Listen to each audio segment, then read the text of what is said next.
Chapter 23. She had expected a ladder like the one below the Crillion, but instead she found herself making her way down a spiral staircase which seemed to go on forever. 10, 20, 50 steps. Then there was a ladder. That went on and on too. She felt like she was descending into the very centre of the earth.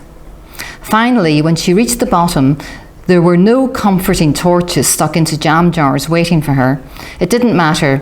She had the head torch and it shone reassuringly, throwing a steady beam of light in whichever direction she turned. The trouble was, with no bearings, she didn't know which way to go. She thought back to yesterday, walking with Nige through the tunnels to l'Église de la Madeleine. It had been far from the den, but then at the theatre she'd been bundled into the car and she'd been too panicked to see where they were going. How long had they driven for? A picture of the River Seine popped into her head, a silvery ribbon cutting through the centre of Paris. Had they driven over a bridge, or was she imagining it? Perhaps they had crossed from the right bank to the left. The left bank was where the students, the writers, the artists and philosophers lived. It was where the universities were and the jazz clubs. Oh, had they crossed the river? She didn't know. Here she was with tunnels stretching away in all directions, straggling off this way and that in a subterranean maze. Ip dip blue sky. Who's it? Not you, she muttered under her breath, nodding from one passageway to another. There were 4 of them in total, all disappearing into the great unknown. The Rhine landed on the passage nearest to her, so she started to follow that one. It might not lead to the den, but it would eventually lead to another exit. After what seemed like a very long time, she came to another crossroads.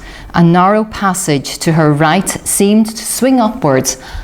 Up must be good. She trudged along, swinging her head from side to side for optimum illumination. And then, without any fanfare, there it was, a flight of steps cut into the stone wall. Relief flooded her. A loud laugh shot out of her mouth. The stairs went on for ages. In some places they had all but crumbled away, and she had to clutch at the wall, feeling for jaggedy bits to cling on to. But at last she was at the top, and a great rush of despair engulfed her. It was blocked. A sheet of metal, nailed down with giant bolts. She kicked at it fruitlessly. Even Paul and Paulette with their screwdrivers and bolt cutters couldn't have broken this one. Back she went, down the stairs, which seemed to be even more precarious now that there wasn't the promise of escape at the bottom of them. And then, at the bottom, she couldn't remember which direction she'd come from. A sob, born out of frustration rather than fear, lurched its way out of her throat. Doggedly, she ip-dipped and took the passageway straight ahead. It wriggled its way up and down, but there were no more ladders or stairs or anything resembling bids for freedom. She could hear dripping. Everything was wet. The walls, the ceilings, seemed to be oozing water. She was ankle deep in mud. There were hundreds and hundreds of miles of tunnels below Paris. 200, Xavier had said. What if she walked and couldn't find an exit, ever? It was like being lost in a maze. She had no food and no drink. She might tramp around and round in circles, getting weaker and weaker by the minute, and then collapse and die. Pull yourself together, Nell. Be rational, she told herself. But then she turned a corner and nothing could have prepared her for what she saw next. She screamed. She was staring at the most macabre scene she had ever seen in her life. Lining the walls were bones, millions of them, packing the wall in spine-tingling patterns. Stacks of tibias, femurs, and no. Was that really? Nell clamped her eyes shut in horror and then tentatively opened them again. There were actually Skulls. Thousands of them. Their empty eye sockets boring into her. Manic, grinning mouths leering at her. Nell stumbled back. The black eye holes followed her.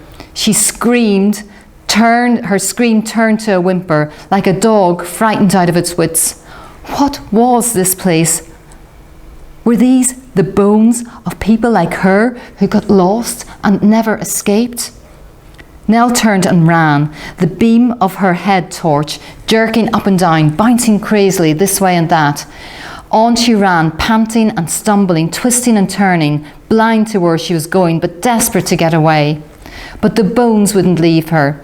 In her imagination, they were scrambling after her, legs, arms, spines, skulls forming whole skeletons in her head, dancing, prancing, rattling, jangling. Thud! She had slammed into something solid, something large, something human. For a second, the only thing she could hear was the raggedy sound of her breathing and her heart beating like a drum in her ears. She stared at the floor, too scared to look up, and then strong arms were reaching out, a gentle hand steadying her.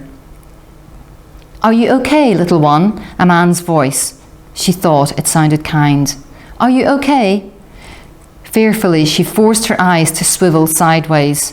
No bones, just rough hewn stone walls. She dared to slide her eyes back to the front. A man with floppy brown hair was looking at her with concern. "Papa, she's crying." Behind him, craning to see her, was a small child.